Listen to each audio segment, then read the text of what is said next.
All right, welcome to, I believe this is the second last talk slot of the conference. How's everybody been enjoying the conference? And hopefully, we'll send you off with a bang before Tony's keynote, which will definitely be a bang. Welcome to my talk, Composition Intuition 2. My name is Conor Hoekstra. I go by code_report online. I've shown this in almost all of the talks in the last couple years, so we're not going to spend too much time on it. The highlights are that I've been working at NVIDIA for just under 5 years, and I've also been an array language fan for almost 5 years now. 5 years ago, I was just discovering the paradigm. But I, for the most part of my career, have been a professional C++ engineer. I'm doing a lot of Python these days. Yeah, I've also joined Mastodon. I've been on Twitter and YouTube forever. But there's a couple folks that are only on Mastodon, and I've held off for as long as possible. But one of them, Elias Mortensen, is the creator of one of the languages we're going to see today. He only lives on Mastodon, so I finally caved. And I also have 4 podcasts. I clearly have a problem, because one wasn't enough. My co-host of one of them, Bryce, is sitting in the front row. That's ADSP, probably the most interesting for people in the audience. I know there's a few listeners here. I also have 2 other podcasts, Arraycast and Tacit Talk. These are about array languages and tacit programming, which is going to be the main theme of today's talk. So if you're interested in what you see today, check those podcasts out. And yeah, everything that I just showed on the last 2 slides, you can find links to those in my content GitHub repository, as well as a PDF version of this slide deck. So if for whatever reason you're at the back of the room and you can't see well and you've got a laptop, feel free to whip that out. Or if you're watching this on YouTube and you want to take a look at the slide deck later, not in YouTube form, you can do that. So I gave my first talk 5 years ago at C++ Now 2019, and it was the first of 3 talks that I eventually ended up calling the Algorithm Intuition Trilogy. The first one was entitled Algorithm Intuition. The second one was Better Algorithm Intuition. I actually wanted to call this Algorithm Intuition 2. A couple folks advised me that I shouldn't do that. I regret that decision. It should have been called Algorithm Intuition 2. And then the third in that talk was Twin Algorithms. So these 3 talks were given at C++ Now 2019, Meeting C++ 2019, a couple other conferences as well. But then I held off 3 years because I didn't want to give the Twin Algorithms during the pandemic online. And then I ended up giving that at the first inaugural edition of this conference. Then last year, I gave the first version of this talk, the first part, I guess, at the 2023. And now this talk is the follow-up. It's part 2. We are going to do a little bit of recap, so if you weren't at the last conference or you didn't watch it online, you will probably end up being lost. But you won't be lost because you didn't see the first talk. So don't worry if you haven't seen the first talk. We will do a little bit of recap, but that brings us to today's talk. So Composition Intuition 2. Let's take a look at the agenda. We're going to start off with a warm-up. That's actually how I started my C++ Now 2019 talk, Algorithm Intuition. I started with a warm-up problem just to get people excited. Admittedly, this warm-up problem is a little trickier, a little more involved. Not so much a warm-up, but I absolutely love this problem. And so we're going to start off with that. Then we're going to go into a recap of what I talked about last year, plus. There's going to be some extra content in there about function composition strategies. And then we're going to finish off the talk, hopefully with 2 examples. There's a chance that I don't speak fast enough. You might be thinking this guy's already speaking pretty fast. But in order to get to example number 2, I got to keep this up. We might have to skip number 2 if I run short on time, but hopefully we will not, because it's beautiful, folks. We can't wait. So without further ado, let's get into our warm-up question. So this is actually just from, I believe, Monday. There is a couple different, on top of Advent of Code every December, there's LeetCode, which is a weekly challenge every Saturday night. And then there's the Perl Weekly Challenge, which is 2 problems released every Monday.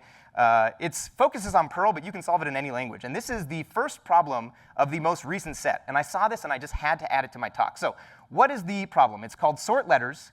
And it states you're given 2 arrays, letters and weights. And the first letters is a list of characters. You can see in the first example it's REPL. And then you're given weights, which is a list of integers.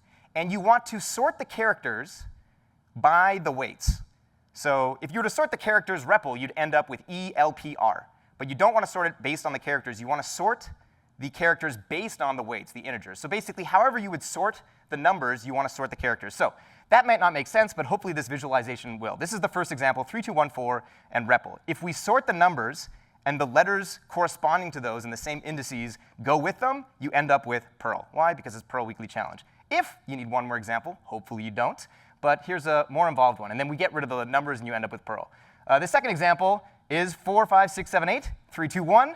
Not sure if you're able to guess what it's going to spell, but if we sort both of these, you end up with CppNorth after you get rid of the integers. So everybody, that makes sense. Two lists, you want to sort the characters by the corresponding weights. So how are we going to solve this in C++?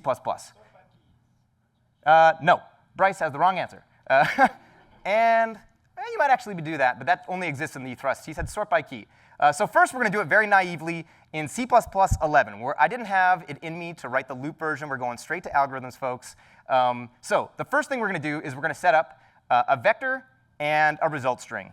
You could argue about how I'm doing this. Technically, I could be doing a back inserter, but this is just the starter code. We're getting to the nice code later.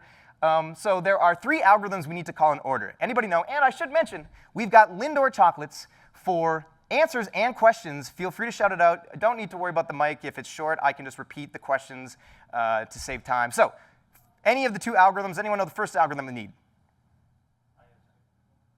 Iota? That is absolutely not correct. Transform. David Olson, fellow NVIDIAN, gets the first Lindor chocolate. It was a slightly bad throw, but he still caught it, folks. So this is the C++ 11 std transform, so we're still in iterator land. And we got 4 iterators there, cbegin and cend on nums, and we're taking cars as well. And basically what we're doing is we're pairing up our integers with our characters, because one of the properties of a std pair is that it has the less than comparator. So I don't need to build up a custom comparator. So as soon as we have these in pairs, and as long as the integer is first, it's going to sort based on that first element of our pair. Fantastic. So I just kind of mentioned the second algorithm, so I'm not going to ask. It's std sort. Once again, in C++ 11, so we're in iterator land. And then finally, we need an algorithm. Anybody want to call it out? Might have just been said. Transform. I don't actually know who said it, but I'm going to throw it in the general direction. And yes, the last algorithm we want to call is std transform. And what are we doing here? We're just pulling out the second element of our vector, which is going to be our character. And so then we're going to end up with a string. And at the end of the day, we just want to return this string. So, sorry? Yes, Peter at the back. Put it in a set. Yes, that technically would work. Oh, look at him with a little eyebrow raised at the back. Yes, Peter at the back said put it in a set. We're not going to see a set today, folks, but that's a fantastic suggestion from the back. You definitely get a Lindor. Here we go. He's at the back. Can I get it? Absolutely. Round of applause for the throw there. Not as efficient, but it still works, and it's probably going to be a lot shorter than this. So it is a great suggestion. I never even thought of that. Yes, but we're in C++ 11, so we don't have that yet. So Ben's comment was the last transform is a copy if with the views : values, but we do not have that because we're not in C++ 20 yet. But moving to C++ 20, before we get into the view land or range land, we can, I'm sure a bunch of you are thinking this, use the ranges namespace version. We get rid of 7 of our 9 calls to the begin and end iterators, which is pretty good. That's 78%, I think. So this is getting nicer. Does anybody know what the next version of this is going to make use of, though? Zip, definitely. And also, what you not tie, but what you talked about yesterday is 2. So we now have zip and v32. So I have it on good authority from Tina, who also gave a ranges talk at this conference, that GCC 14's ranges 2 does work. I got 14.1, but I don't think I linked my library or lib64 correctly. So I'm using the range v32, but GCC and I think the other compilers do have support for this now. So you zip together, and you end up with a vector of pairs. This is so much nicer than what we had before. Technically, that pairs could be const. I don't have it in there, but that's because we're just getting to the elegant code. And question at the front.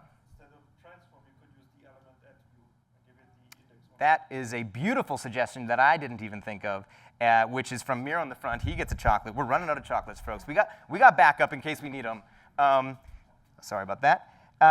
The comment was that you could use elements 1, which is a view that pulls something out of a tuple-like container, and there is an alias for that, which is values, I believe, which wouldn't make sense. Actually, it kind of would. This isn't key-value pairs. exactly, but it's not the worst use of the values alias for this. But we're using 2 at the end to put it into a string. So much nicer. However, what's the next thing? This is maybe, I'm short on chocolate, so I won't give out 2. But does anybody know the next transformation I'm going to do here? And it is very beautiful, and it's not in standard C++. Yes, who is that? I did not know. Once again, we're going to throw it in the general direction. Actions. So in range v3, there are eager versions of views. And that enables us to pipe to a sort. The reason we couldn't do that before is because sort doesn't return anything. Or if it does, it's not the thing that we can pipe to. With an action, it's eager. So we still have to do a 2-vector, but then we can call this action, and then we have our beautiful linear pipeline. Absolutely beautiful. This std : get is ugly. I changed it to use my Blackbird library, but that's because I did not think of the values alias to the views elements, which would have been even nicer here than the second. But this is kind of our final solution. We're now going to look at Haskell. Oh, wait, question from Max. What's the Blackbird library? The Blackbird library we'll talk about later, but it is a C++ combinator library inspired by array languages. There'll be links at the end of the talk. We're going to look at Haskell now.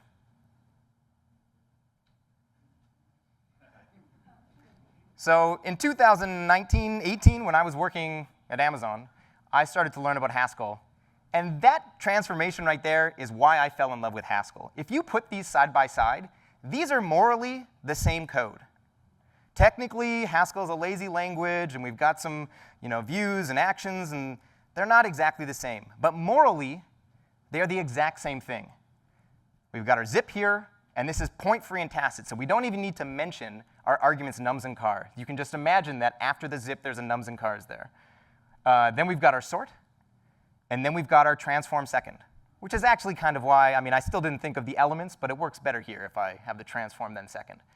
This is basically the same stuff. The 2-vector, the 2-string, the namespaces, the arguments, that's all technically superfluous. Like, we don't necessarily need that, and Haskell allows you to write this point-free. What's even more beautiful is the composition operator that we're using in between map, second, sort, and zip. And you'll notice that this is in reverse. When you're doing point-free code with Haskell, you technically are you read it from the right to left. But this is the B1 combinator, which we're going to come back to, but it enables you to write this point-free. It's absolutely gorgeous, in my opinion. But at this point, we got to take a look at my favorite programming language, folks. My favorite programming language. This is the solution in BQN. It's technically doing something completely different. The Christmas tree looking like Unicode symbol is called grade. It basically gives you an index permutation array. It's the indices that you would need to use in order to sort. So we have a sort primitive, but we also have a grade primitive that gives you the index permutation for sorting.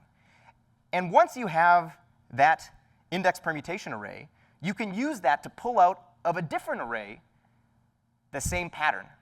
And so that middle Unicode symbol that looks like a kind of bucket, sideways bucket, is called select. So it's grade on your left, and the double struct W and X are your left argument and right argument. So you're saying, I want to do a grade, an index permutation array of my numbers, and then I want to use that to select out of the characters, which is exactly what we want to do. But folks, we're not done yet. Let's go. This is a rare use case of the delta combinator. You don't find delta combinators in the wild very often, folks, but this is one of them. And this reads in BQN. This is called before. So you read this grade before select, which is exactly what we're doing here. We're going to come back to this. We're not going to exactly explain what this is. We're going to live code explain what this is. But this is just to show you. You've got 3 different solutions. C++ doesn't make my top 10 favorite languages, but hey, it's awesome. Haskell used to be in the top 5. It's now sitting around 6 or 7 because all of the top 5 are array languages, and number 1 is BQN. We're going to come back to this. So that's the end of our warm-up for the first part. And now we're going to go into the combinator recap, ++. So the first part is the ++ part, and this is one of the goals of this talk. Last year, I just talked about composition and why it's important, but I focused on basically a single function composition strategy.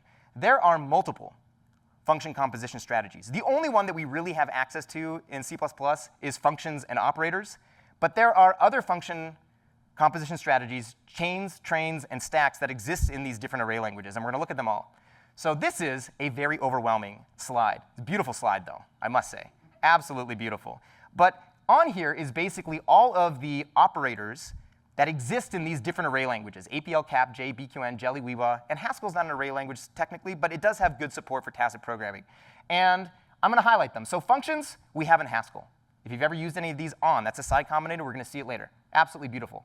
Then we've got trains. Anything that is an asterisk isn't an operator. It corresponds to one of these strategies. So in our array languages, we have operators like the delta combinator, which is a bit called before, that acts as a composition. You can use it for composition. But we have other strategies. Everything in green here is a train, which is the juxtaposition, the putting side by side of functions, which we're going to see later. It's absolutely beautiful. Then we've got chains. Chains are an absolutely brilliant idea that exists in a code golfing language called Jelly. Its purpose for being designed was for code golfing. But inside of the language is this extremely elegant, maybe not so practical, but extremely elegant idea called chains, and we're going to see that later. And then in Uiua, this is the newest of the array languages. It's the combination of an array language and a stack language. So if you know of languages like forth, joy, factor, it's that combined with APL and array languages. So we got to go to the side here, which says we've got all these combinators. At the top, we've got FOF. Does anybody know what FOF stands for? Function of functions. Close. We'll get you a candy, but it's function only function. It could be function of functions. Should have just put all these out to begin with. Here, we're going to throw you the bag. There might be 2 in there. There might be 1 in there. We don't know. So it's a function only function. So the next part, or a few slides, we're going to zip through, because this is recap from last conference. But I do want to add something to that. So if you think I'm going too fast, I go through this in much more detail in part 1. So I defined all but function only function last year. So let's quickly go over these. We've got our pure function and combinator. Pure function, no side effects. And we've got combinator, which is a function that deals only in its arguments. So last year I talked about how these aren't exactly the same. You can come up with corner examples, but these are very similar. And after that, we've got our higher order function. A higher order function either takes as an argument a function or returns you a function, one or the other, or both. As long as it does one of those 2 things, it qualifies as a higher order function. And I was trying to talk about, what am I talking about in these 2 talks? And then I showed that if you think about sort of in a pure functional land, this is my mental model. And then inside here, we've got these combinatory logic combinators. So you might have heard of other combinators, like parser combinators in parsing of programming languages. You might have heard of like fold and scan as combinators. Those are not the combinators I'm talking about. I'm talking about the combinators from the SKI combinatory calculus that correspond primarily to function-only functions. And last year, I didn't make this disambiguation because there wasn't really a name for it. I think actually Ben yesterday, or 2 days ago in his talk, you referred to these higher order functions that deal only in functions as real higher order functions.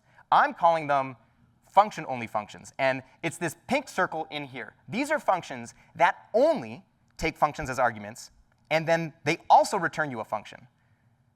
So a combinator only deals in its arguments. A function-only function is a type of combinator that deals only in functions. And that's why K and I are off to the side, because technically I, the identity combinator, it just returns you what you give it. It doesn't need to be a function. It could just be data.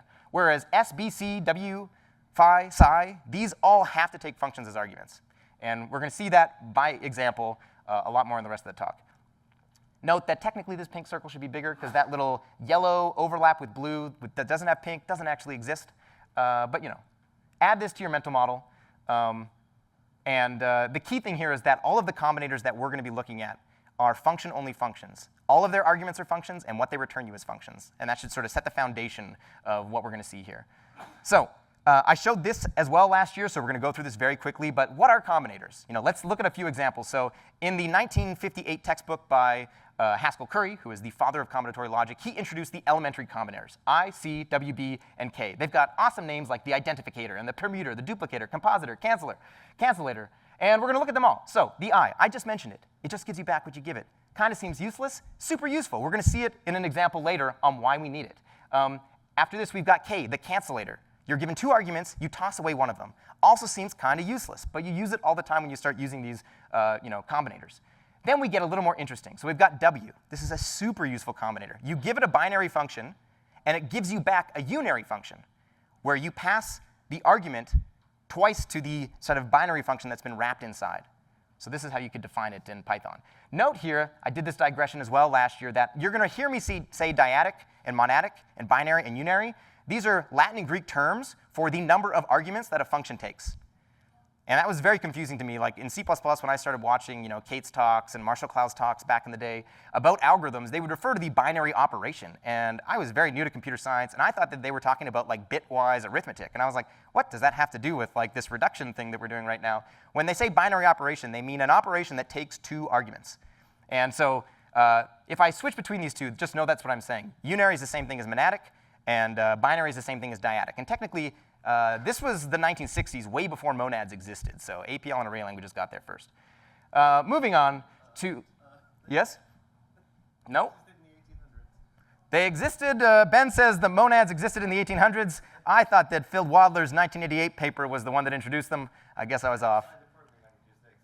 Outside of programming languages, so yes. But we got there first in the CS literature with academic publications. But yes, good point from Ben. I'm not sure if you even got a chocolate yet. Did you get a chocolate? There you go. All right, so that's the W combinator. So it's W takes a binary function f and then returns you a unary function.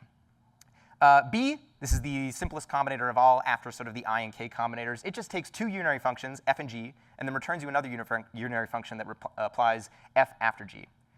And we've then got the C combinator. This takes a binary function f and then just swaps or commutes the arguments that you pass to it. Super useful. And last but not least, actually this isn't in the elementary set, this is S. S is one of the most foundational, fundamental combinators though. A binary function f and a unary function g, it applies g to your right argument, and then along with the original argument, passes those to the binary function. And we're going to see this example if this doesn't make sense. So there's a bunch of these. We're not going to go over all of them, but one of the goals of this talk is to show in more detail how these are used. So we're going to look at the psi, we're going to look at the delta, we're looking at the b1, hopefully the phi, and if we get to it at the end. But now we're going to revisit the warm-up. So I think this brings us to our live coding. So our first live coding, and hopefully this is going to work. We've got the delta combinator here. What is the delta combinator? So the delta combinator is a function that follows this pattern. We've got 2 arguments, w and x, and then we're applying our unary function to w, the left argument, and then passing that to a binary function with the other argument x. And this is referred to as, I mentioned before in BQN, but it's also referred to as the reverse hook, which from an esoteric language called I. So hopefully, we'll see how well this works. We're gonna go here. So what's awesome about BQN is you can actually program your own combinators. So first we're going to do, actually I guess I needed that. First we're going to do, I guess if we do this. So this little pair, it just pairs things together. So you can see we've got 2 examples, one that goes from REPL to Perl, and the other one that goes from North PPC to CppNorth. And the first thing we want to do is we just want to apply grade to our left argument. So you can see that the numbers change from numbers to indices that form our permutation index. So I'm going to delete it again. You can see we've got our original numbers, 3, 2, 1, 4. And when we put grade in there, it then changes it to the index permutation array. So the indices that if each letter were to go to that index, you end up with your sorted array. And then once we have that, we just select based on that out of our argument x, and we end up with our answer. So before we actually use before, if we take this pattern and we call this delta, and we replace this with a function f and this with a function g, I can then come, delete all this, and then just type, and we end up with our answer. The delta combinator is just the encapsulation of this composition pattern. And so I can come here and just type this, and it works. It's actually a lot simpler than it would seem. And if we come back to our slides, and we go to so this is the code we just saw, in case it didn't work.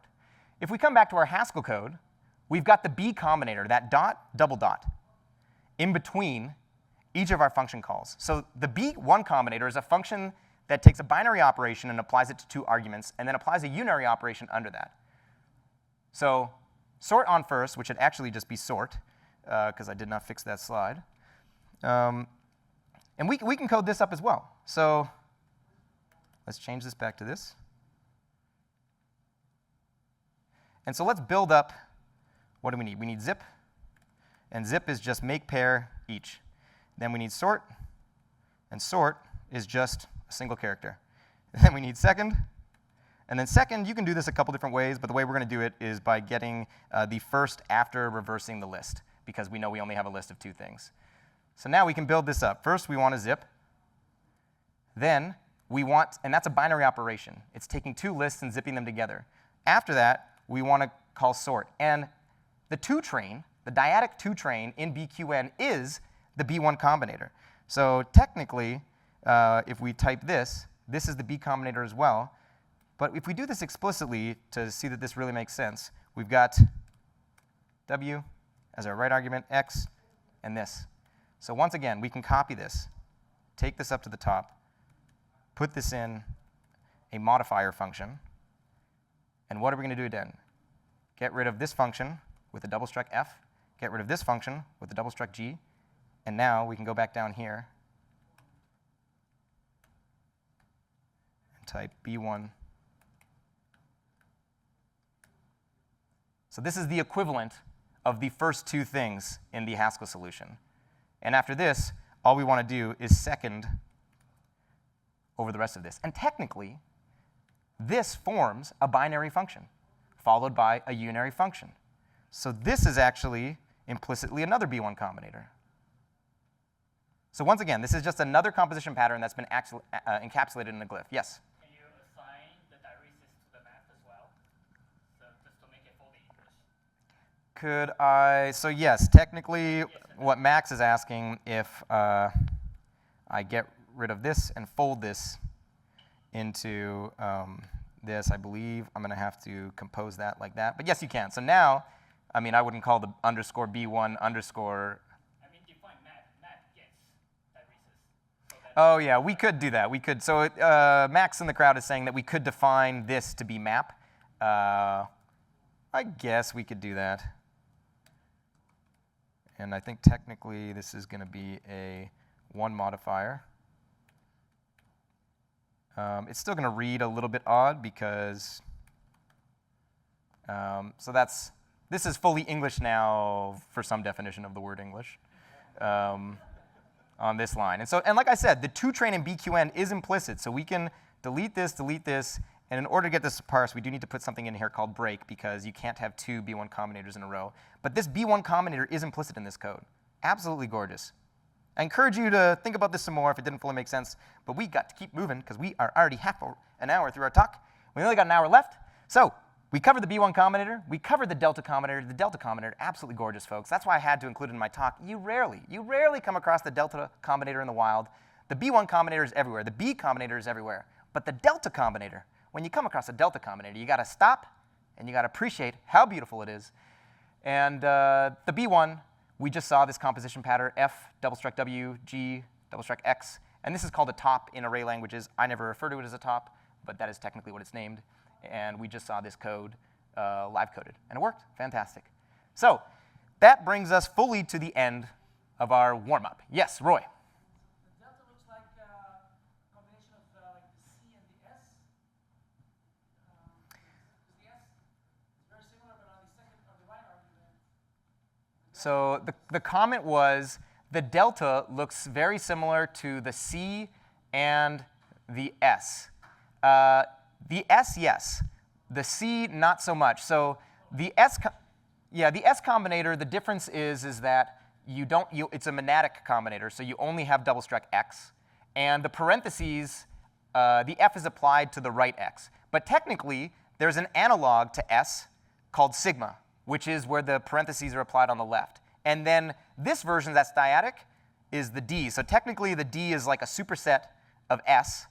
And S and D have 2 analogs, sigma and delta, where you basically just switch which side are you applying it to. And we're going to see S later. But yeah, and there's a couple summary slides. Let me get you a chocolate here. But it's a great observation that there's a hierarchy of these things where basically S and sigma are specializations of D and delta. So yes, if you start to notice that, you are completely correct. So any more questions before we move on to our first example, which is going to be the majority of the talk?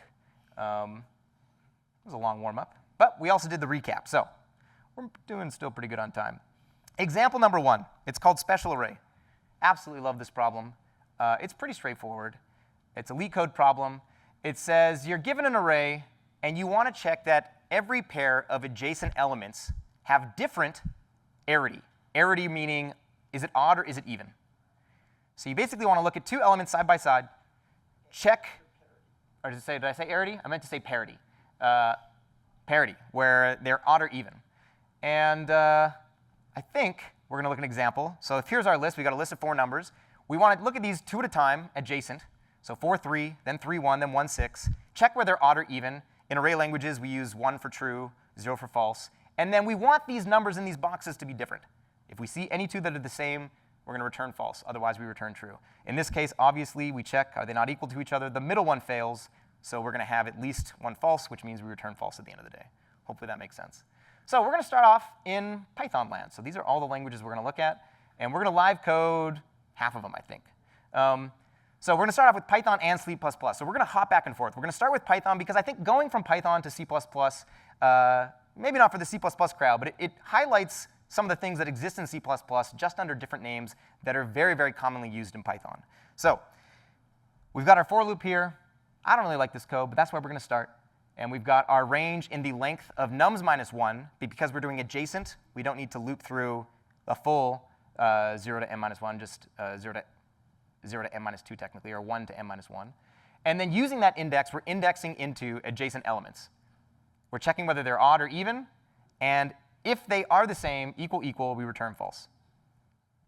Anyone have a suggestion of how we can make this better? The answer in the front from Tina was itertools pairwise. We will get there, but that's not the first thing I do. Max. Drop the if and return false. Just return not nums. Put a not in front of the nums I. Because it's a boolean, right? So you can just operate directly on the boolean on the if That's. So I think the suggestion was to put a not in the if statement or try to return. I don't think that works, though, because you got to break out of the loop. All right, so go for it.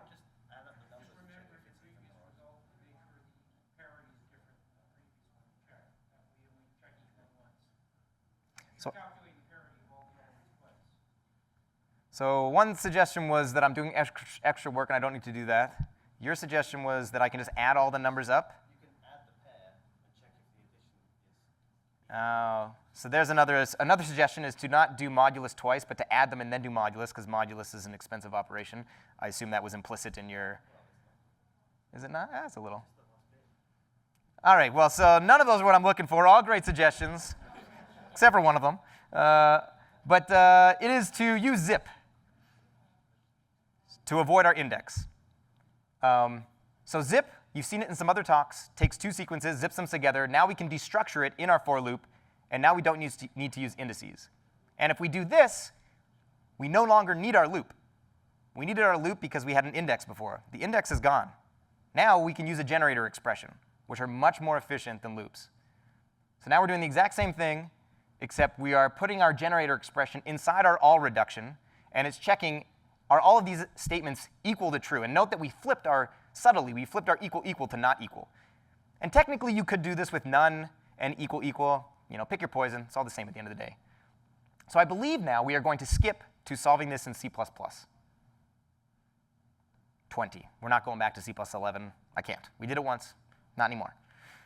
So here we have a ranges all of with the I combinator at the very end, stood identity, because what's inside it is going to return you a list of Booleans. And all of evaluates a predicate on your list. But if your list is already trues and falses, you don't have a predicate that you need to evaluate. You just want a function that returns you true if it's true, false if it's false. That's the I combinator, stood identity. It showed up in C++ 20. Yes? Oh, so Tristan in the front, not sure if you've gotten a chocolate yet, has said, why not pairwise? You're only 5 slides ahead of me, Ben. And then we've also got adjacent transform from Ben. You want another chocolate? Well, so they're all ahead of me. This was intentionally designed to be suboptimal. So the first thing that was mentioned was actually 2 slides ahead. I think Roy's got his hand up, but we'll do this because I can tell that the anxiety in this room is rising because of the code that I put on the screen. It was intentionally bad, although if you've written this, I don't think it's terrible code. But you can see here, we're zipping, and where we did the slicing with 1 colon in Python, we're using a drop 1, because we don't have slicing in C++. That's the equivalent. And then we're piping our zipped adjacent elements to transform. It's pretty ugly inside there, because we've got to use C++ 17's structured bindings, which in Rust you can do in the parameter list, but in C++ we can't. So we have to do that in the body of the lambda. Then we're doing our modulus, our not equals to. But the first thing that we can do is combine the zip and the transform into zip transform. And this is very beautiful, because now we no longer have to do the pattern where we're using structured bindings to destructure our tuple. We can just pass a binary function. Still a little bit irritating that we have to write out the lambda with the moduluses twice and not equal to, but this is a lot better. But then I think it was Tristan that just mentioned adjacent transform, or maybe it was Ben, I can't remember. There was a lot of suggestions. And if we're using this pattern where the two things we are zipping is adjacent elements, we have an algorithm for that, or a view for that, and that's adjacent transform. You pass it a template parameter that gives you the number of elements that it wants adjacent at a time, and then you've got the same underscore transform behavior as zip transform has. Pretty nice. The question is, I think yes, we're going to pause here. We're going to improve this some more, but we're going to switch back to Python, because at this point, this is where combinators come in. So inside this code is a very, very common combinator, one of the most common. It's when you're applying a unary operation twice to 2 different arguments, and then a binary operation. So the B1 combinator was a binary operation to 2 arguments, and then a unary operation. This one is kind of the flip. It's the same unary operation to 2 arguments, and then a binary operation. And this is called the Psi combinator. It lives in a library that I wrote called dovekey. I'll explain the name later. And you can see here that the first function you're passing it is the binary not equal to, ne, from operator in Python. And then odd is a function that also lives in dovekey. So this is the Psi combinator. It takes a binary function f, a unary function g, and then applies g to both your arguments, and then f afterwards. If you prefer the BQN notation, this is the same thing.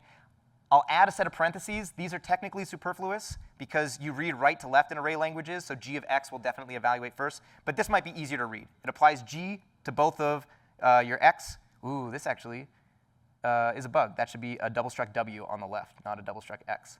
And this is referred to as over in array languages, and it's referred to on in Haskell. So if we come back here, now that we have a binary function, so Psi by itself returns you a binary function, which is why immediately after it, you call with parentheses x and y to evaluate that binary function. But we don't need to do that. We can get rid of zip, call the 2-range version of map, because map is variadic in Python, and just pass the binary function as the function that we're going to evaluate on nums and nums 1:slice. Really, really nice in my opinion, compared to the original code that we had. You do need to know what the Psi combinator is. So going back to our C++ code, we can also use the Psi combinator here.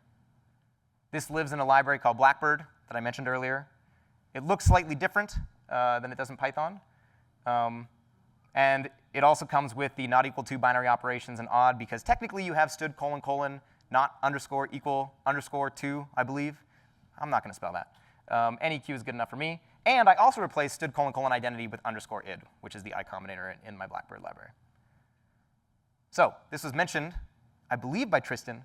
And I honestly am not a huge fan of the pairwise transform name. I think adjacent transform is slightly nicer. However, pairwise is an alias for this exact pattern here. When you have adjacent transform and your template argument is equal to 2, there's an alias for that called pairwise. And we're about to see why. So I think we're going to go back to the Python solution. So this is pretty nice. But what are we missing here that we had in the C++ solution? Adjacent transform, or pairwise transform, which was mentioned by Tina. How come we're not using pairwise? You can implement a function called adjacent map that makes use of pairwise. You can't actually use the slicing trick in this because of reasons that I can't recall. But pairwise is the exact same behavior. It bundles adjacent elements together, and then you can just put that in list comprehension and apply your operation op. And so now that we have this, we can replace this code with an adjacent map. And I think, now that we've done this, we can actually get rid of the Psi combinator. Implicit in an adjacent map transform, or adjacent transform, or adjacent map, is a psi combinator. Anytime you're using a projection with like a sort in C++, there's a psi combinator embedded there. You're applying a unary operation to your elements and then applying a comparator, which is a binary function. In a lot of our views and algorithms, there are these implicit combinators. I think in my talk last year, I talked about how implicit in inner product or transform reduce is the B1 combinator. Knowing these combinators helps you think about algorithms to then choose the correct algorithm so that you don't need to use the combinators. Like, these patterns live in my head, but the best kind of code is the one at the bottom where I don't have to know what a psi combinator is or a B1 combinator is. It's just when you bury those patterns inside of algorithms and you know which algorithms to reach for.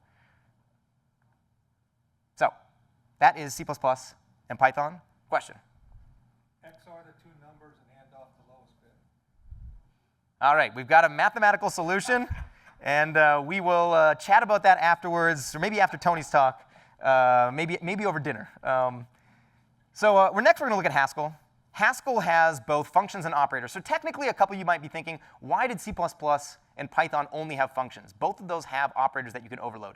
Yes, but idiomatically, that's not how those languages work. Whereas in Haskell, it is a very idiomatic thing to use operators as these composition patterns. So this is the solution, the first solution we're going to look at in Haskell. And inside of this is two different combinators. The dot is the B combinator. That's unary function composition. And the angle star angle is the S combinator that was mentioned earlier by Roy. So the S combinator takes a single argument it takes a binary function and a unary function and applies that unary function to the initial argument, the single argument, and pairs that with the initial argument as well and passes that to the binary function. So this basically is a very ugly way of spelling the zip tail trick that we've been doing in Python and in C++. In Python, it was the zip of nums and then nums 1 colon for the slicing. In C++, it was zip of nums and then nums drop 1. Here, you can do it with the S combinator.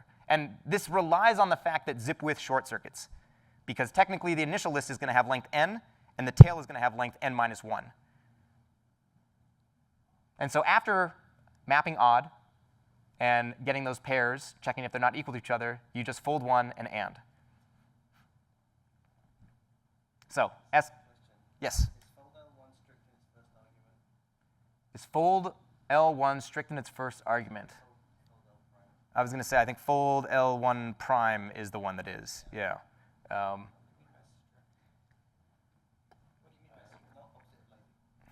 Yeah. So comment for the YouTube crowd is just that no, in Haskell, there's fold L, fold L1, and then fold R, fold R1, and then there's prime versions of these. They have different behavior. Slideware doesn't really matter, but in your production code, if you're writing Haskell, definitely know about them. Roy?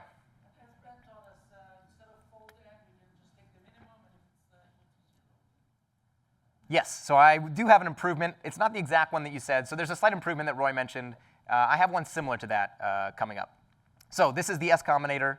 Double struct X, the function G is applied first, and then F is applied to the evaluation of that with X. This is known as hook in J, which was introduced in the 90s, and then it was renamed in BQN after. And you can see here, this is where this table becomes useful, is that if you look down the BQN column and over to S, you'll see that symbol. And then you can see under the Haskell column, it has the angle star angle. It's actually referred to as app or applicative. It has to do with category theory, but in the space of functions, it acts as the S combinator. And this is not going to turn into a category theory talk. Coming back to this, we know this pattern. We just saw it twice. We wrote our own in Python, adjacent map, and we had it in C++ 23, adjacent transform. Well, guess what? It exists in Haskell in a library. Adjacent map. Once again, we're getting rid of a combinator. In this case, it's a different combinator. It's the S combinator. But it's still, once again, you've got combinators that are living inside of these algorithms, and this is much, much easier to read. I don't think anyone would disagree that that angle star angle, regardless of how you feel about the S combinator, this is easier to read. And Roy mentioned there's a simplification. This isn't the same thing, but a logical and reduction in Haskell is called, unfortunately, in my opinion, and, because in almost every other language, that is a logical operation that is applied to two arguments, whereas here it is a reduction. Naming is hard. So I think, oh yeah, and then we still, look at this. So we had this pattern where we went from zip and transform to zip transform to adjacent transform. And we went to a JSON transform, combining those two by using the psi argument, or the psi combinator. In Haskell, this is called on. So odd is our unary function, not equal to is our binary function, and we're applying odd to both of our adjacent elements, then not equal to afterwards. And now you can actually argue, is the knowing of on, does it make it harder to read? I personally think it makes it easier to read, but I mean, if there's some company and you're going to have code review and rules, I think both of these are fantastic. All right, so now we're going to get to live coding of 4 different languages and a 5th later. It's going to be fun. And these 4 languages don't have functions as a function composition strategy. They have operators and they have trains. Operators we've already seen. Trains are the exciting part. So inside of these languages, trains have different meanings. The first language that experimented with trains was J in the 1990s, and it assigned to the 2 train S and D. So a 2 train is just 2 functions side by side. That's it. And a 3 train is just 3 functions side by side. What's super interesting is that, like I said, J chose S and D for their 2 trains, and Cap didn't actually have trains for the phi and phi1 combinator. They do have support for the phi and phi1 combinator, but it comes in the form of operators, explicit syntax. Whereas I think in the J language, there's actually a book and a chapter in that book, and it's referred to as invisible modifiers. They're technically composition patterns that are invisible in the code. You just have to recognize that they're there, which makes them hard to read. But they're also very powerful and beautiful once you know how to read them. So we're going to take a look at the 6 that we just saw on screen, B, B1, SD, phi, phi1. These are 5 of them. And if we add phi1 and get rid of S and D, because we're not going to look at those, we've got B, B1, which we've already talked about, and then phi and phi1. So phi take 3 functions, phi and phi1. In the first example, it takes 2 unary functions in a binary, applies them each to the single argument, and then passes that along to the binary function. Phi1's a little more complicated, takes 3 binary functions and has 2 arguments, applies the 2 other ones, and then passes that results to the final one. And I think we're going to have time. We're doing good on time. We're going to get to an example at the very end of the talk. It is hard to comprehend, but so elegant. Anyway, so now is live coding time. Let's go and solve this problem that we've been working on in Haskell, Python, and C++. And if I have this set up correctly, we are going to go to APL. So this is dialog APL. Is that big enough? Yeah? OK. So we've got our list of integers. First thing we want to do, check if it's odd. Oh, we got some latency here, folks. Don't know what that was about. Someone's got to call up dialog APL and get them to get a faster server. So that's it. 2 modulus, and we're done. The next thing we want to do is we want to get 2 elements at a time. So this is what's known as an n-wise reduction. You specify how many elements n, in this case we want 2, adjacent. This is the reduction. And then this is our binary operation. In APL, comma is catenate. So it's just going to form, ooh, what happened there? I might have hit delete. So comma is catenate. It just puts these in a box. But we can do anything. We can do plus. We can do minus. In this case, we want to check, are they not equal to each other? And as we saw in our example, all of them but the middle 2 have different parity. So we get 1, 0, 1. And after this, we want to do an and reduction. That's an or reduction. That's an and. And so this is and reduce. And we're done. So obviously elegant that we can solve it that quickly. What's unfortunate about this code is if you put parentheses around any set of functions, you get a tacit expression. So previously, the way that this was evaluating was it evaluating 2 modulus first, then the 2 not equal reduce first, or second, and then the and reduce after. But if we put parentheses around this, it's going to try and combine all of that into a single function and then apply it. So it's going to be a tacit expression or a point-free expression. However, if we do this, it's going to fail, because what it's looking for is a train here, a 3 train. But a 3 train is expecting as its middle argument another function. So you can't have a 2 here, which means in order to get this to parse correctly, we have to put the identity function, which is this guy here. So this forms a monadic 3 train, and that forms a unary function. And then with this, it'll form another 3 train, And then this is a unary function, so together that'll form a B combinator, which is a 2 train. So if we hit enter, this should work. The point here is that this is all very powerful, very elegant, but it is extremely confusing for beginners. The fact that just parenthesizing a set of functions changes the meaning, it's a very hard thing to grasp. Train programming is one of the last things that array language programmers and Dialog APL learn. Yes, Max? Two is not a function, but it's lifted as a constant function when you apply it this way. Yes, I am not going to explain that. So Max pointed out that 2 is not a function. It's lifted kind of into a function. So this 2 modulus attack is a special case of the fork. So technically, this isn't a function. It acts as a constant function that returns the number 2. But we're not gonna go into that. But it is definitely a correct point. Stay tuned for some array language talk at an array language conference coming to a theater near you soon. We're going to move now to CAP. So this is an alternative APL. And if you remember from that diagram that we had, CAP does not have 3 trains. So we're not going to run into the same problem. And on top of this, it has something called left-bound functions. So if we type out 4316, sorry that it's kind of at the bottom of the screen. Hopefully you guys can make that out. And then we're going to do 2 modulus, same thing we did. Then we're going to do 2, comma, slash, to get our boxes of adjacent elements. We're going to replace this with not equal to, and then we're going to replace this with, or add an and reduction. So we're done. The beautiful thing here, though, is because we don't have 3 trains, we only have 2 trains. So if you have a unary function followed by a unary function, and we have left-bound functions here. So 2 modulus forms a unary function. This is just partial application. And then 2 not equals reduce forms a unary function. And then and reduction forms a unary function. So we just have 3 unary functions. In any other APL, it wouldn't work. But in CAP, because we don't have 3 trains, a series of unary functions just evaluates as a series of unary functions. So if I hit enter, this has the same result. So say what you will about CAP, it's made different choices, but learning the tacit model is so much easier in CAP. Moving on to BQN. So BQN, I guess, should we do this point free to begin with? Let's do it explicit to begin with. So we've got 2 modulus x. That gives us even or odd.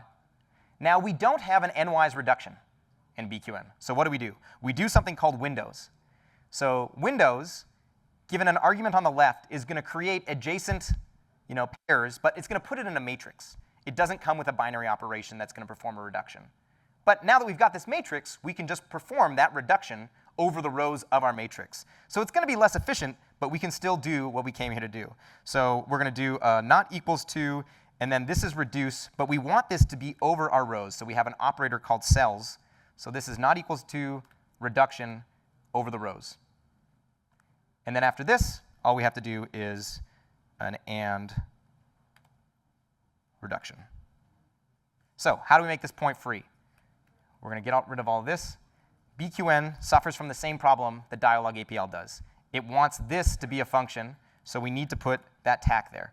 On top of that, though, we also have to do something, because this forms a 3 train, this forms a 3 train, or the B combinator, but we want this to be 2 B combinators in a row, and you can't do that. So you need to use something called break, which is very confusing. So basically, it was trying to evaluate this whole thing as a 3 train, but what we're telling it to do is evaluate this as a B train, a B combinator, or 2 train, and then evaluate this as a 2 train after it as well. So the main thing here is that Dialog APL, BQN, elegant, but they suffer from some issues.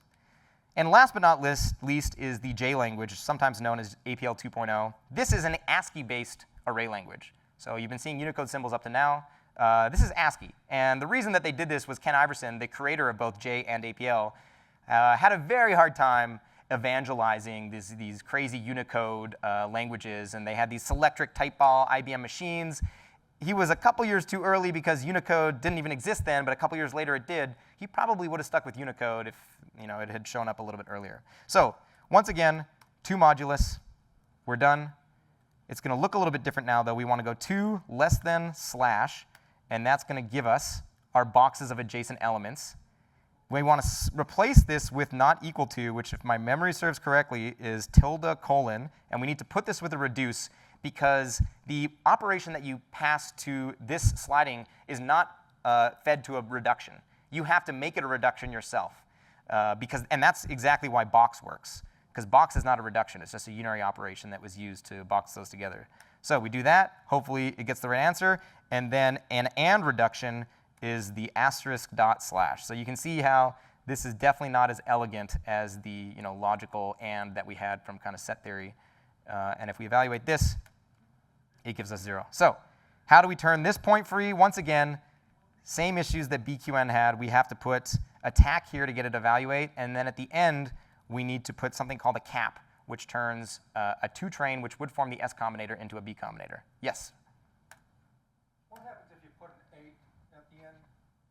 An 8 at the end. It will not change the result, because this is, anytime there's adjacent elements that are with the same parity, regardless of how many, it'll fail. However, if we get rid of the 1,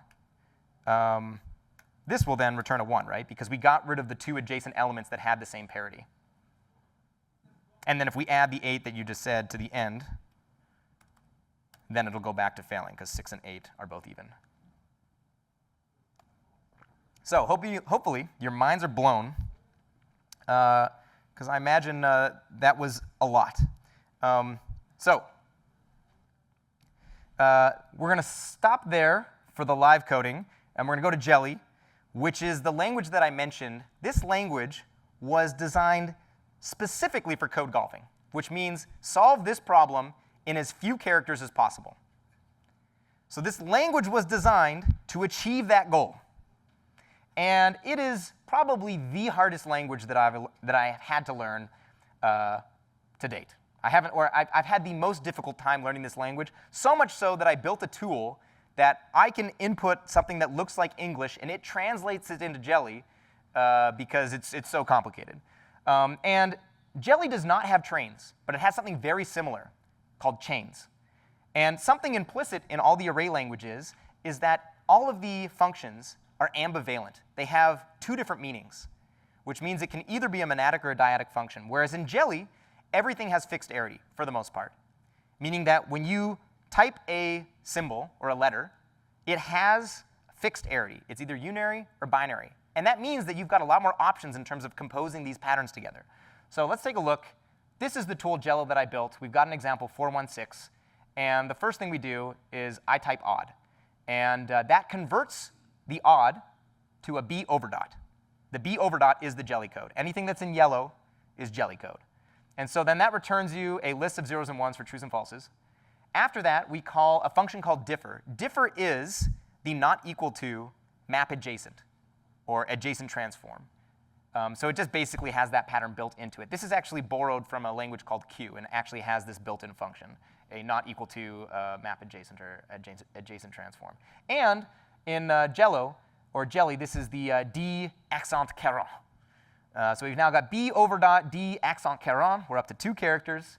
You can see why this language does extremely well at code golfing. And last but not least, we just have an all reduction, which is the A under dot. So that's the solution in Jelly.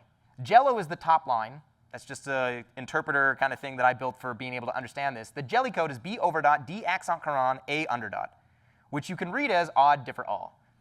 So what's interesting about the composition model, function composition model in Jelly, is that it relies on the arity sequence, or arity chain, of the functions that you give it. So in this case, we have 3 unary functions. So actually, the green refers to unary functions. So we've got one arity function, another one arity function, and then another one arity function. And it basically has a set of a table of pattern matching rules. So it goes through this table, and whenever it gets a match, that's the combinator it forms. So in order to code in Jelly, you either have to be constantly staring at this table, of like pattern matching table, or have it in your head. I've got like 75% of it in my head. But in the simplest case, when you just have unary functions, it's super easy to read. It's just left to right. And so yeah, this is the key idea inside of Jelly. It takes the arity of your sequence of functions, forms an arity chain, and then looks at 2 or 3 at a time, pattern matches, chops that off, puts the resulting arity of the function that was formed, and then continues to do that. So learning Jelly through Jello kind of made this mental model for me, which I call arity notation. So the combinators, if we blow this up a little bit, these are all of the ones we've seen so far, plus a couple more. So I mean, Roy, you'll now appreciate that we've got S in the analog sigma. And you can see that this notation basically means that the 1y or 2y means that this combinator returns either a unary or a binary function. So in the case of the B combinator, you take two unary functions, compose them together, and you get back a unary function. In the case of the S combinator, you take a binary and a unary function, and you get back a unary function. And also implicit of this, if you take the length of everything after the y, that tells you the arity of the combinator itself. So all of these functions are technically binary functions. They all take two functions, and those functions are either unary or binary. And you can see that this is kind of an exhaustive list. Each of these is unique. Returning 1 with two 1s, that's a B combinator. Taking a unary function and a binary function and returning a binary, that's a B1 combinator. And you can just kind of fill this out. And I love this mental model. Probably no one else is going to use it that much, but it's an interesting way to think of these function-only functions. And when we get to the forks, you'll see that those are ternary functions that take three functions. Two unary and a binary, or all three binary. So we'll come back to this. A couple other things. If you end up playing, this is a MIT licensed project on GitHub. I have built into this something called the algorithm advisor, which actually we've talked about on ADSP as a thing that could exist in C++ that doesn't. If you type something that there's actually a shorter way of spelling, or there's an alias for it, like I said before, differ is just not equals to adjacent map. Inside Jello, I call this prior, because prior is what they call it in Q. It'll tell you, hey, not equal to prior, just use differ. Or and fold, like we did in Haskell. Technically, it was a fold 1, ampersand, ampersand, and it was called and there, not all, very confusing. But here, they're more appropriately named, and fold is just an all. And you can see down there at the bottom now, we have no longer a 1, 1, 1 arity chain. We have a 1, 2, Q, 2, Q. The Q stands for quick, which inside Jelly is what they call a higher order function. And you can see that this little pattern here, the 2 binds with the Q, the higher order function. So in this case, the not equal to binds with the prior and forms you a unary function. And it does that twice. So then after those two top kind of little brackets, you end up with the 1, 1, 1. And then you have two B combinators in a row. A lot to digest. Very cool to go play with this tool, though, if you want to experiment with it more. I think this brings us to our second last live coding, which is in Uiua. So this is the stack language, the newest language that I mentioned. And all of these, I will link all of these. This is all in the browser, all of these editors. These are not programs. If you want to go play around with this after the talk or some other time, if you're on YouTube, you can just open up. Links are in the GitHub repo. And so we're just going to, we've solved this now like, I don't know, 7 or 8 times, so we're not going to spend too much time on this. But the thing about Uiua and stack languages is that all of the functions are prefix. So in array languages, binary functions are infix, and unary functions are prefix. Whereas in a stack language, it's similar to Lisp. All of the functions are prefix, binary, unary, you name it. So instead, we would typically go to modulus in the array languages. Here, we're going to go mod 2. And this is something that's just beautiful. Kai Schmidt, I've interviewed him on a couple of my podcasts, Tacit Talk and ArrayCast. You notice that when I had MO, it's black. And then when I type D, it turns to blue. When you want to type the Unicode symbols, you just type the prefix of the name. And as soon as you've typed enough letters that it knows that there's a unique match for this, it turns it a color, and so you know. And then you just hit Control-Enter, and it gives you the corresponding symbol for that. This has become one of the most popular array languages right now in 2024 and 2023 because it's so easy to learn. And similar to Jelly, it has fixed arity for all of its symbols. You don't look at a symbol and go, is this plus or is this conjugate? I don't know. You know that this is modulus and only modulus. So pretty fantastic. We can do 2 windows because once again, we don't have an n-wise reduction here. So this is the same thing we had in BQN. And this is going to give us the matrix. Then we do a row reduce. And we are going to go not equal to, which you type with a exclamation mark equals. And I need to go Control-Enter. So this changes. Isn't that nice? You type not equal, exclamation equal, and it turns it into the Unicode symbol. It's very frustrating when you don't see this in actual programming languages. Like, the symbol exists. Why don't we use it? You know, we just stopped at plus, times, minus. We didn't even get divides either. We just stole the slash for it. All right, tangent over. Then we got reduction min, because we don't actually have and and or. Technically, if you think about it, in the space of Booleans, min and max correspond to and or. Think about it. Get back to me. We'll talk about it after. And that's it. Uiua, absolutely fantastic. And note here that we have kind of composition, but because we have a stack and we're just applying things to it, it's a lot simpler. We don't need to think about B combinators. Like effectively what's happening here is some B combinators and B1 combinators, but it's just, you just set up the arguments that you need, you put them on the stack, and then you evaluate. So technically what's happening here, if we get rid of all this, we've got 2, it's just going to put that on the stack. It just puts the 2 on the stack. And then we call a binary function. It needs 2 arguments. It takes 2 arguments off the stack, evaluates it. We're done. We now left with, once again, 1 thing on the stack. Note that we've got 2 test cases here, so if we get rid of one of these. And then once again, when we go back to do the Windows 2, we need a 2 for our Windows function. It puts that on the stack. Then we come back here, type win. Boom. Now we only got 1 thing on the stack. It's a matrix. It's got 3 lines, but it's only 1 thing. So very beautiful. Check Uiua out. I think it's going places. All right, back to the code. Or back to the slide deck, I should say. Question? Does it have a mode where it keeps the English? So that was a question. The question from Roy was, does it have a mode where it keeps the English? I believe the answer to that is no. And that came up on the interview with Kai because Adam, one of the co-hosts on a Raycast, or one of the panelists on a Raycast, was like, well, that's pretty like novel to like type 1 thing and then you hit save and it changes what you have. So I'm not sure if Kai, the creator of the language, has thought about that, but at the time, which was several months ago, that is just the default behavior that you can't change. So it is a bit odd when you're coming from languages where you type something and it doesn't change it, it just saves it. Ben? Maybe the people who write these languages aren't Emacs users, but this is totally normal with overlays in Emacs. Ben's comment was, maybe the folks that do or don't write Uiua aren't, but in Emacs, this is totally normal. So there's precedence, and you heard it here from Ben. He's an expert, folks. He's an expert. All right, so we're going back to our slide deck, and let's review. We've got these 6 solutions from 6 array languages. What are the highlights here? In CAP, we don't have the 3 train, so we've got just B combinators in a row. Unary functions composed. Absolutely beautiful.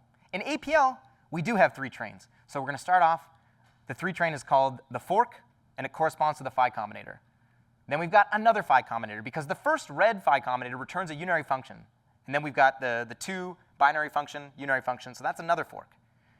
And then we've got the B combinator, because we've just got a unary function formed by the first 2 phi combinators, forks. It's pretty confusing. I can read it. Array languages can read it. Max can read it. But it's harder than the first code, where it's just a series of unary functions. Uiua, we already saw this. It's just binary function, unary function, unary function. There's technically no real combinators in here. You get composition for free, not having to know anything. BQN, similar to APL, but we don't have the n-wise reduction now. So actually what we're going to get here for the 2, this is going to be 2 phi combinators, but then we get a B combinator because we don't have the n-wise reduction. So we need to put the break here in order to get another B combinator. And this gets a little devil emoji, because this, you need it, but it's not great. It's not great. And then in J, same thing, phi combinator, B combinator, but only because we put the cap there. This is actually going to be an S combinator if we don't put the cap there. A cap turns an S combinator in a 2 train to a B combinator. So it gets an even bigger, because at least break is kind of invisible. This guy is awful. Is awful. And honestly, that's one of the biggest reasons I'm not a big J fan, is that they chose for the 2 train the S combinator, which means you're flooding your tacit code with this cap all over the place to turn the S into the B, because the B is ubiquitous. The S, it's fundamental, but it's not ubiquitous. It's not everywhere. It's similar to delta. It's not as rare as delta, but S is more rare. And then Jello, we go left to right. Everything else was right to left. Unary, unary, unary. Very simple.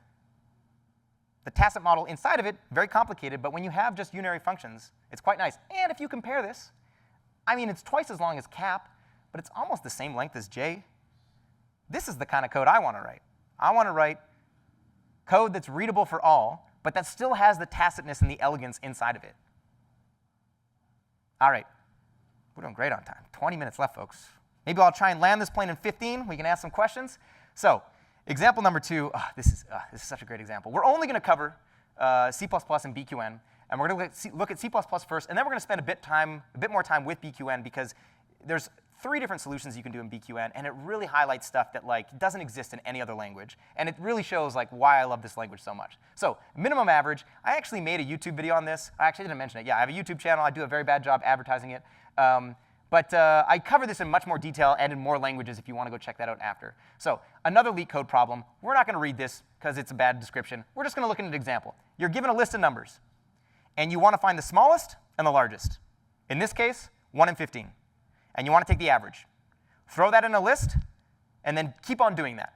Take the next smallest, and then the next largest. Take the average, throw it in a list. And at the end of doing that, when your list is empty and you're guaranteed that you have an even number of elements, you just want to take the minimum of the averages. And if that didn't make sense, I've got a visualization. So we sort. First, we want to sort. There's a couple different ways you can do this, but sorting is a great first step. Then you want to pair these. A couple different ways you can do that, but if you swing the second half underneath the first half, you now have your pairs. So kind of take the first half, take the second half, reverse one of those halves, and then pair them together. Then you just need to add these together, take the minimum of those, and then divide that by 2. You could also divide all the numbers and then take the minimum. Yeah, you know, doesn't really matter. So hopefully that makes sense. Simple problem. Appreciate that, sweetie.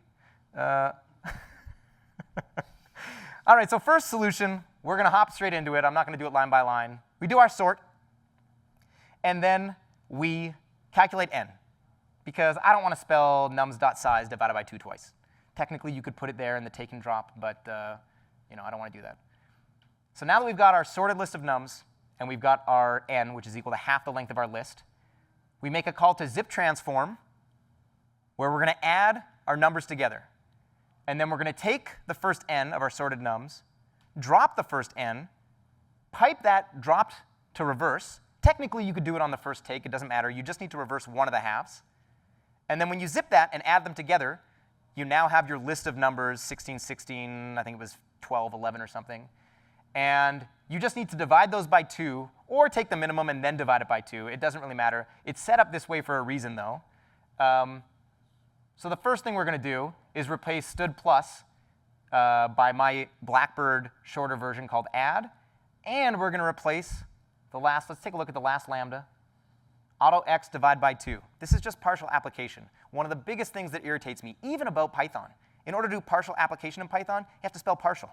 In order to do it in C++, you have to spell out a lambda with every single bracket that exists except for the chevrons. But you could even throw some chevrons in there if you wanted to for the template arguments. It's so hard to do something so simple. Stud, colon, colon, bind back. Are you kidding me? Are you kidding me, Ben? That's just as long as this.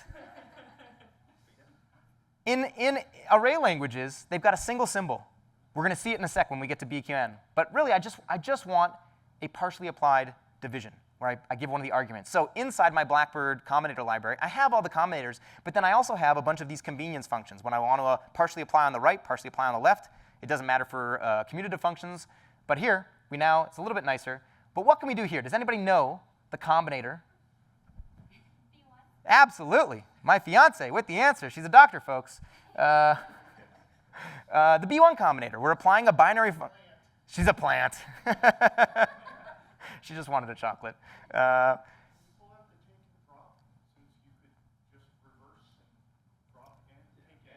So yes, and your name? Steve. I was going to say, I think you look familiar from the committee meetings back in the day, which I have stopped going to. But yes, so the comment was, can you take out the take and drop and just reverse? That is a little bit of extra work, but we're going to see that in the BQN solution. And absolutely, like I would argue that that's actually nicer because it's simpler. Sure, it's twice as much work, but it's it's the same time complexity, just with a factor of 2 on top of it. And if it's lazy, it's not more work. But for a minimum, you're going to end up having to go through because it's not one that can short circuit. But still, a great point. For a different version of this, where you did have some kind of and or all reduction, it would short circuit. So that's a great point. So yeah, the comment that you don't need the take and drop. We will see that in the BQN solution in a bit. So is this better than, yes? Eventually you can reverse both and then just take n from the zip transform. I could reverse both. No, like Just do nums and just nums and reverse. reverse nums, And then and then take drop like the zip transform, the result of the zip transform. Oh, I see. Yeah, so the comment from Roy, and assisted by Tristan and Ben, was that I could just zip transform nums and nums reverse, and then take from that. Take n from that. That might be nicer. Even in this version, you don't need the drop. Yes, or in the one that you just recommended. Or this one, I don't need the drop. Right, zip on the shorter one. Zip's going to stop when it gets to the end of the shorter range. But if you don't drop, or I see, you don't need the take. You would need the drop. If you take n. Oh, and reverse. Oh, yeah. So, right, let me clarify for the YouTube audience, and maybe for a few people here live, is that the comment is you actually don't need drop at all. That's a great observation that I did not see. When you are reversing a list, you're going to get the elements at the back. And because you've taken, you're going to short circuit at the shorter half. So you can get rid of drop here. That's a fantastic observation. I did not see that. It was Tristan. Tristan with the observation in the front row. So, is this better? I love the B1 combinator. It's a little bit messy. But, arguably, you might want to just write that expression in a lambda, the B1 div2 add. I like it quite a bit, and the reason I tend towards this stuff is because it's the translation of array code that I'm used to writing. And that's actually why I've written take and drop, because that's exactly what you do in the BQN code. So I think, oh yeah, I do so this is circle code. So I've made this point in several other talks before, and I'll get the question in a sec at the back, is that I hate having to call min first and then put my zip transform. It's the last operation is the minimum. And we had at one point a proposal for a pipeline operator. I think it died at the committee. Will it get resurrected? I don't know. But it exists in the Circle compiler, and it comes with a placeholder $. Absolutely beautiful. So go use Circle if you want. Tristan? Or use Flux. Yes, I didn't have Flux examples in this one, but that's more just because I ran out of time. There was a question at the back, I believe Botan, right?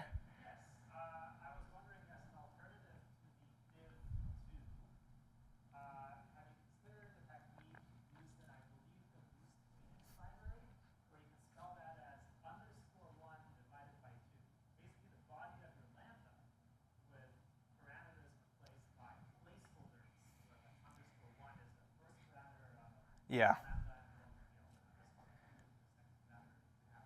See, I'm not familiar. So the question was, to repeat, have you tried a library in Boost? I believe you said it was Phoenix, where you can use basically underscores to get this kind of partial application. I have not tried it. I haven't heard of Phoenix. I have heard of, I think, Lambda and Lambda 2, which I think use similar techniques. And yes, so that is basically an option if you're in C++. My partial application of div2 could be spelled _1/2, which, if you work at a company where that would be allowed, I think is fantastic, because it's a much nicer way to write that. Is it nicer than this? It might be. It's the equivalent of just having one dependency versus the other. But yeah, I'm not sure how that's received in the community. Is it like one of these esoteric libraries that makes your code unreadable? Or is it usable? I would love to use stuff like that. I've never actually tried it because I don't write C++ code that much anymore. But I have heard of libraries that give you that facility. So yeah, maybe I'll add that. I have in the GitHub repo, I have a links.md file with links to all the talks and things I mentioned.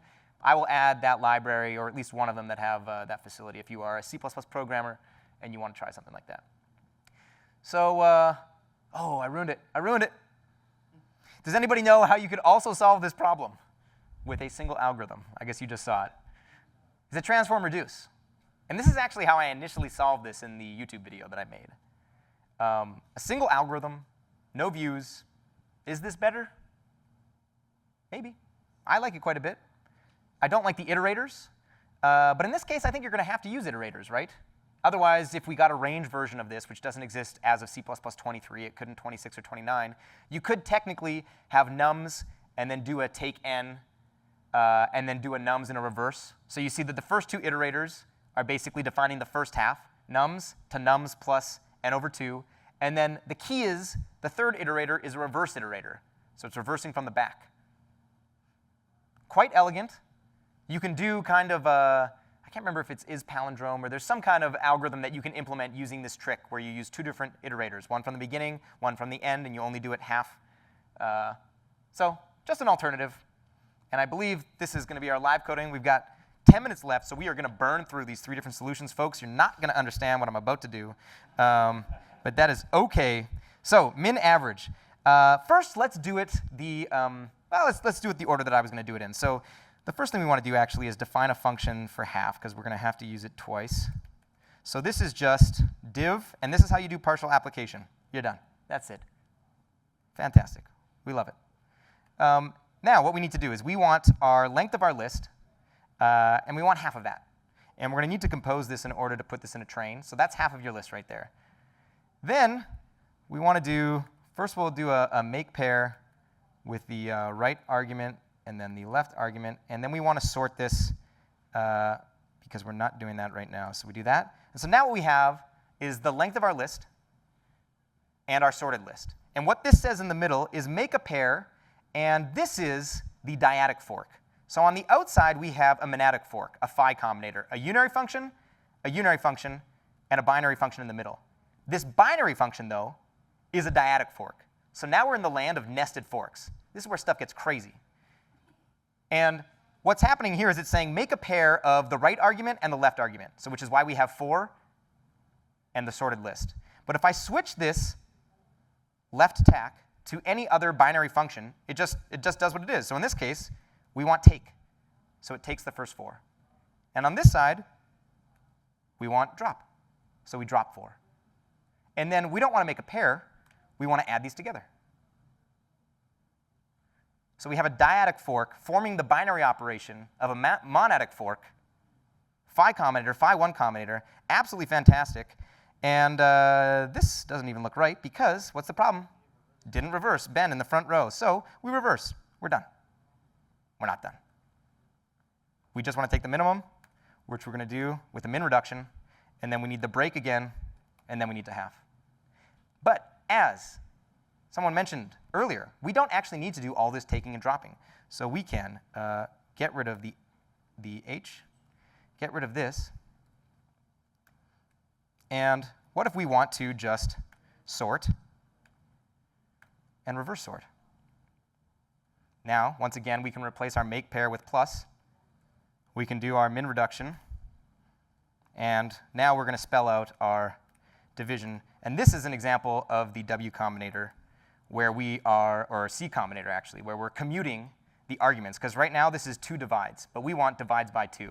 And so we apply the C combinator to flip the order. And that enables you to keep your linear code flow. So this is gorgeous, in my opinion.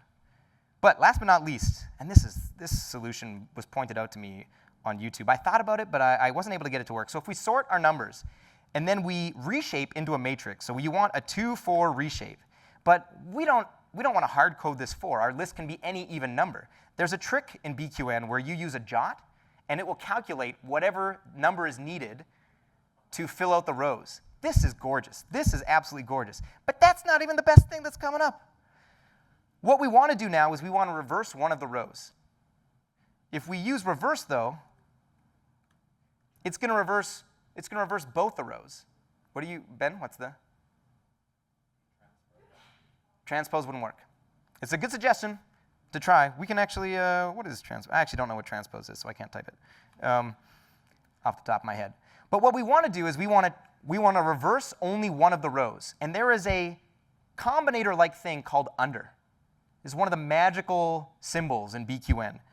It looks like this, and you give it an operation on the right that it will perform the reverse under.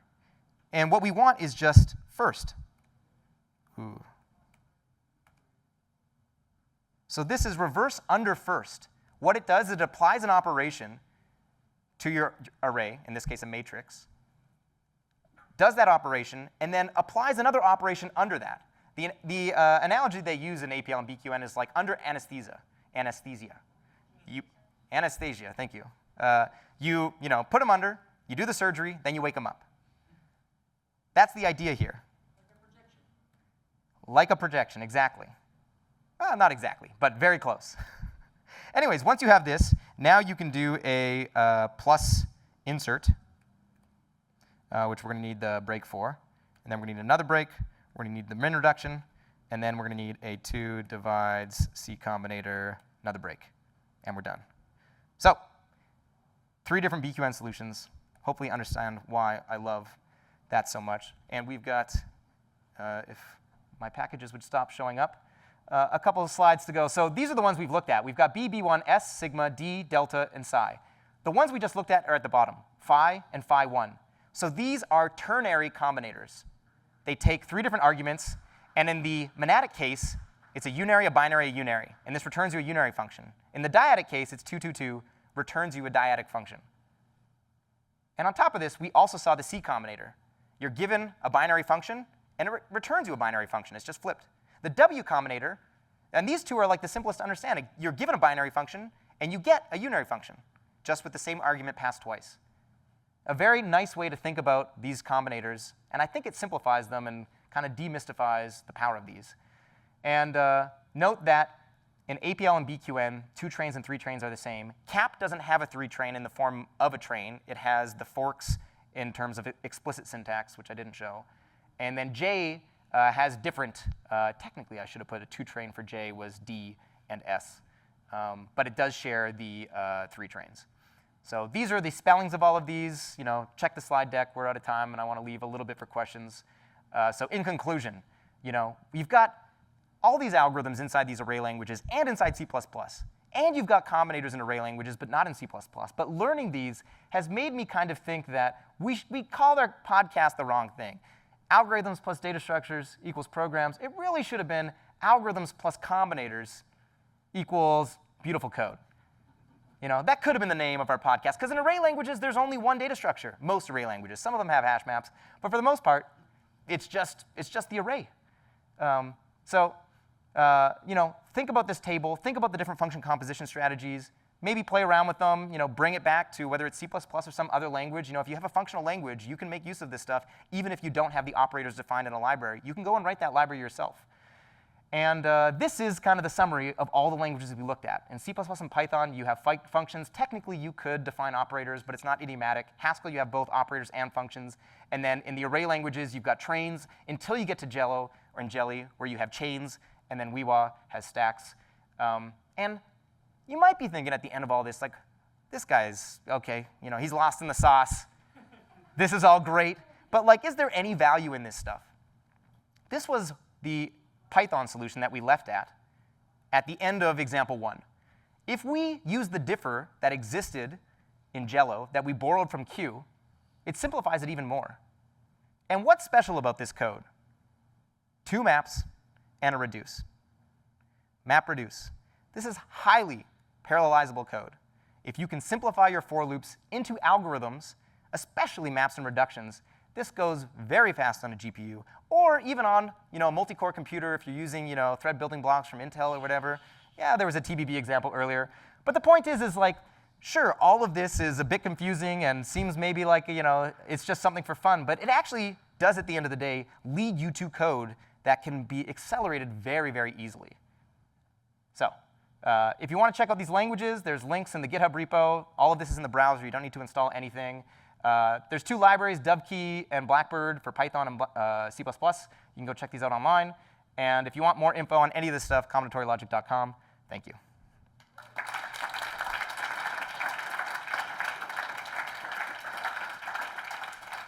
So technically, it is 3:44. There's 1 minute left if there are questions and you haven't gotten a chocolate. Also, I'll be around for, you know, after Tony's talk, the keynote. Yeah, questions? Ben? And then? I want to try doing that min averages without a sort. Because it can be done in order n. You could do min max and swap them with the end elements and keep going. But we have to work out how to fold that. Isn't that so? The comment from Ben was, he wants to try the min-average problem without a sort, because you can use the min-max element algorithm in C++ to do it in linear time. My first thought, though, isn't that quadratic? Because you have to do min-max element n over 2 times.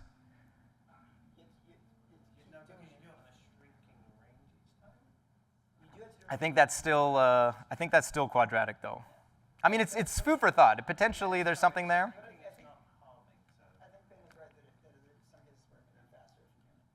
Yeah. Well, tonight over dinner, we'll think about it. I think there was a question. Oh, yes. So Haskell Curry, the father of combinatory logic. You know, Moses Schonfinkel wrote the first paper in 1929, and then passed away shortly a couple years, or 1924. His second paper was 1929, and then Haskell Curry from 1931, which is when he published his dissertation, till like 1960, 1958 was when he published that book. For 3 decades, he researched this stuff. It was his whole career. Kind of sad that combinatory logic isn't as well known as like the lambda calculus or SKI calculus. It's another form. People haven't heard about it as much. He was an avid bird watcher, and if you've read To Mock a Mockingbird, not a great book, but it's fun to read. There's a little excerpt which it talks, Raymond Smolian, the author of the book, talks about the reason that he called it To Mock a Mockingbird and made this logic puzzle game with birds is because it was a nod to Haskell Curry, who was an avid birder. And so in this book, all of the combinators, B, B1, D, they all got bird names. So B is bluebird, B1 is blackbird, S is starling, W is warbler, C is cardinal. And the D combinator, or D2 combinator, is the dove key. And even though I didn't talk about the D2 combinator, we might save that for my final talk in the trilogy. It's probably my favorite combinator of all. And the dove key bird, it's incredibly, incredibly cute. I have not seen one yet. It's on our bucket list to see, at some point. But yes, that is the story. And bluebird and blackbird were already taken in the Python ecosystem. So it was blackbird in C++. I actually have one in Rust, but there's not much there, called bluebird, because blackbird was taken. And then in Python, like all of the birds were taken, and so I had to go to like a super random one, and so Dovekey's my favorite. It doesn't make for a great library name, but hey, it was there, so. All right, I think with that, one more question? So basically, the message is that C++ needs user-definable Unicode operators. I mean, don't we already, so the comment was, the lesson of the story is that we need user-definable Unicode operators.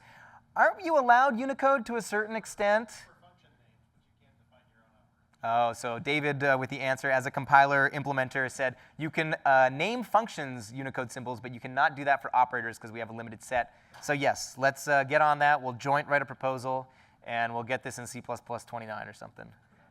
Max? I propose a weaker version of what Miro said. Just shrink the common functions down to 3-letter words.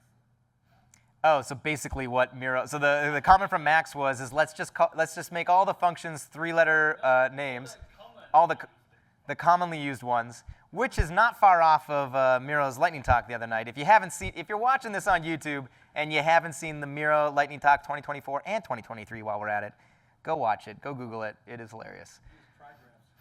Trigraphs.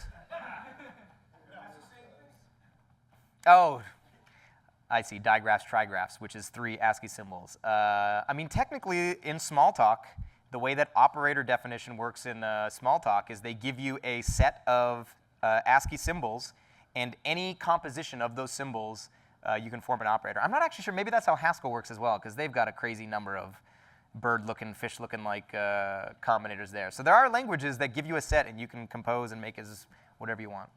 Anyways, I think there's a break until the keynote, so thank you once again, and we'll see you after.